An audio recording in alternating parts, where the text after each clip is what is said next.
When relatives come to visit, it's always a joyous occasion. Laughter around the table, conversations about the past, childhood memories, all of it creates a warm atmosphere where everyday worries fade away. I loved these evenings. I enjoyed watching the family, feeling the togetherness, seeing my husband smile as he told his favorite stories, the ones I knew by heart. But this visit felt different. My husband's nephew, Artem, arrived unexpectedly. He hadn't visited in years, and his arrival was a surprise. Tall, confident, with a spark in his eyes, he was no longer the boy I remembered from old family photos. Grown, charismatic, with a casual ease that only enhanced his charm. "Hello, Aunt," he said with a smile, his gaze lingering on me just a second too long. A strange warmth ran through me. Nonsense. It was just because we hadn't seen each other in so long. The house filled with his presence. At first, it was subtle, his things in the hallway, his voice, his scent. He fit in effortlessly, joking with my husband, helping in the kitchen, blending into our routine. But I couldn't shake the feeling that his eyes lingered on me just a little longer than they should have. That evening, as we sat around the dinner table, I felt the slightest movement under the table. A barely noticeable touch of his leg against mine. Maybe an accident? I looked at him, but he continued talking to my husband as if nothing had happened. I pretended not to notice. Back then. The days passed, filled with the usual family atmosphere, dinners together, laughter, warmth. But with every passing moment, a subtle tension settled into the air. It wasn't obvious, but it was impossible to ignore. Artem acted as if everything was completely natural. His confidence, his ease, it only made the quiet excitement inside me grow stronger. It all started with small things, his gaze lingering on me a second too long, the briefest touch when we reached for cups in the kitchen, almost imperceptible, but enough to send a shiver down my spine. I told myself I was imagining it. Convinced myself there was nothing hidden in his gestures. But every time I caught his eyes, full of something unsaid, my heart pounded faster. And the worst part? I liked it. That evening, my husband fell asleep earlier than usual. I quietly stepped out onto the terrace, the cool night air feeling like a relief against my skin. I closed my eyes, hoping the breeze would clear my thoughts. "Can't sleep?" I startled. Turned. Artem. He stood in the doorway, leaning casually against the frame, smiling. Calm. Confident. "Just needed some fresh air," I shrugged, pretending his presence didn't stir anything inside me. He stepped onto the terrace, resting his arms on the railing beside me. "Your husband falls asleep pretty fast, huh?" I shot him a look, but he just stared out into the night, as if it was an absent-minded remark. "He had a long day," I said evenly. "And you?" He turned his head, his gaze sharp, searching. "Just a normal day," I smiled, but even I could hear how weak it sounded. Silence stretched between us. The only sound was the wind shifting the light fabric of my robe, brushing cool air against my shoulders. And in that silence, too many meanings lingered. "You know," his voice was low, teasing, "you act like you don't notice me." I frowned, feigning confusion. "What do you mean?" He let out a quiet chuckle, shaking his head. "Forget it," he looked away, but the satisfied smirk on his lips remained. "It was a game." "And the most dangerous part?" I wasn't sure I wanted to stop playing.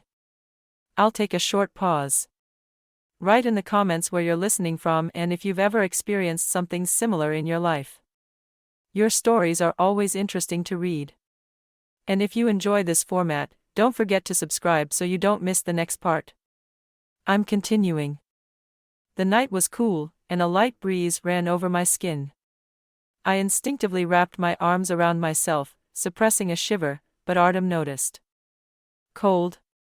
His voice was soft, almost concerned. I nodded absent-mindedly. He immediately reached for the blanket draped over the chair and unfolded it. "Here, take this." I reached out for it, but the moment our hands met, time seemed to freeze. It lasted only a second, his warm palm, slightly uneven breath, his gaze suddenly too intense. I should have looked away, stepped back. Pretended it never happened. But I didn't. We stood still, saying nothing. Only the faint rustling of the wind filled the silence, lifting the delicate fabric of my robe. My heart pounded too loudly, and his hand lingered on mine just a moment longer than it should have. I inhaled sharply and pulled my hand away. "Thanks," I muttered, avoiding his eyes. Artem smirked slightly but didn't say a word. He knew. He knew that something had just shifted between us. I returned to my bedroom, lay down next to my husband, but sleep wouldn't come. I stared at the ceiling, my thoughts in complete disarray. It was a mistake. Just a foolish coincidence. That's what I told myself. But fate had other plans. Later that night, I heard a knock at the door. Soft.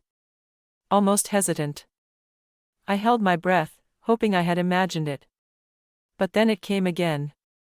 Slowly, carefully, I got up, making sure not to wake my husband, and walked to the door. Artem. He stood there, silent, as if unsure of why he had come. But his eyes held no doubt. I should have closed the door. I should have said no. But something inside me had already made a decision. Even before my lips formed the first word. I woke up to the feeling of warmth beside me. Seconds passed as my mind struggled to piece together where I was. The air was still, the first light of morning barely creeping through the window, and the room was filled with a silence so thick it felt suffocating. I turned my head slightly. Artem lay next to me, his breathing steady, peaceful, as if the night before had never happened. But it had.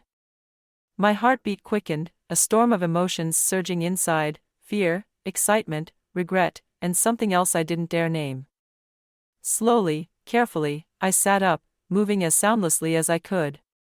The floor was cold beneath my feet, but the chill ran deeper than that. I reached for the door handle. Just a few more seconds, and I would be gone.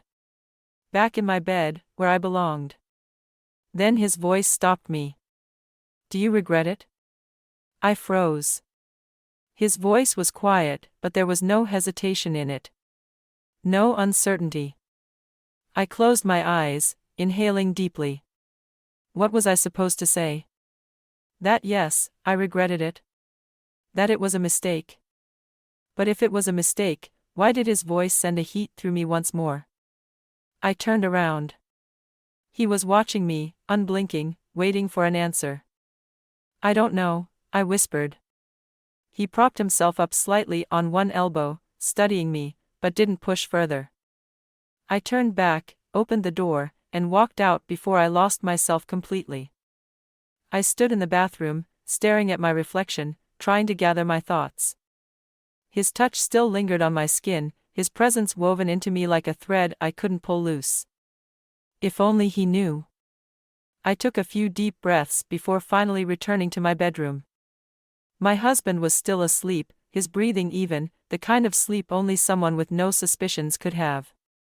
As soon as I lay down, he instinctively pulled me into his arms, murmuring drowsily, "Morning. Did you sleep well?" I closed my eyes. "Yeah," I said, forcing my voice to sound steady. But my heart was pounding too loudly. I thought I could leave it behind. That it would remain a single night of weakness, a moment that would never repeat itself. But Artem had other plans. That morning, he didn't say a word about what had happened. He didn't try to talk to me alone, didn't ask any questions. He just existed. But his silence spoke louder than any words. He wasn't going to forget. It started with the little things. We were sitting at breakfast when I felt his gaze on me. I tried not to react, to pretend nothing had changed. But the moment I looked up, I saw it, the faintest smile, as if he was reminding me that there were no longer any boundaries between us. Then came the touches. Subtle, almost accidental, but each one stirred something inside me. a hand on my back as he passed by, lingering for just a second too long. Fingers brushing against mine when he handed me a cup of tea. No one noticed. Except me. My body remembered. One evening, we were alone in the living room. My husband had gone upstairs, saying he was tired and wanted to sleep early. I stayed behind, unable to sleep, and of course, Artem found a reason to stay as well. "You act like nothing happened," he said quietly once we were alone. I didn't answer. "But you know it did." My fingers tightened on the armrest of the chair. "It was a mistake," I said evenly. He smirked. "Was it?" I looked at him. "Yes." "Then why are you nervous?" I exhaled sharply. "Because this is wrong." "Wrong, but you're not leaving." He was right. I could have stood up. I could have walked out of the room, ended this. But I didn't. He leaned in slightly, his breath warm against my skin. "You know this isn't over, don't you?" His voice was barely a whisper. I wanted to say it was over. That it was finished. But I said nothing. Later that night, as I lay in bed beside my husband, only one thought remained. This story wasn't over. And the worst part? I wasn't sure I wanted it to be. Write in the comments what you think about this story. What would you have done in this situation? Have you ever experienced something similar? Your opinion is very important, and I read every message with great interest. I truly appreciate each and every one of you. Don't forget to subscribe and like the video so you don't miss new thrilling stories. Comment, "The story isn't over," if you listened until the end. Wishing you a great day, and I look forward to reading your thoughts.